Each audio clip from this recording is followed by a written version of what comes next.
Sharani enterprises వాళ్ళు పాలీలు with మందిరం అమ్ముతున్నారనమాట. చాలా డెకరేషన్స్ చేసి మంచి మంచి డెకరేటివ్ ఐటమ్స్తో అమ్ముతున్నారు. చూస్తున్నారు కదా, ఇక్కడ ఓం సింబల్ అయితే పెట్టేశారు. చాలా బాగుంది.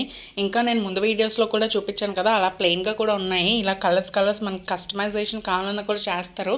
బోల్డ్ అండ్ వెరైటీలు ఉన్నాయి. మర్చిపోకుండా వచ్చేయండి, కొత్తగా వెరైటీగా చేసుకోండి ఈసారి వినాయక చవితి. ఇది వచ్చేసి పూర్ణ మార్కెట్ దుర్గాలమ్మ టెంపుల్ దగ్గర మల్లికార్జున మెడికల్స్ పక్కనే ఉందన్నమాట. ఇది లోపల ఉంటే ఒక పక్క వాందేవుడు ఎప్పుడు ఎక్కడ ఎలా కురుస్తున్నాడో తెలియకుండా కూర్చేస్తున్నాడు అనమాట. ఇంకో ఇలా ఉంది మన వైజాగ్ పరిస్థితి ఇప్పుడైతే మాత్రం. సో పక్క ఊరితో పోలిస్తే మనం ఇంకా చాలా బెటర్ అని అనుకొని హ్యాపీగా ఉందాము. ఒక పక్క వ్యాపారస్తులు కొంచెం ఇబ్బంది కలిగిస్తుంది అనమాట. ఇదిగో నీరు నిండిపోయింది ఇక్కడైతే మాత్రము. అక్కడ చూస్తున్నారు కదా, వ్యాపారాలు అలా సాగుతున్నాయి. ఒక పక్క ట్రాఫిక్ ఒకటి.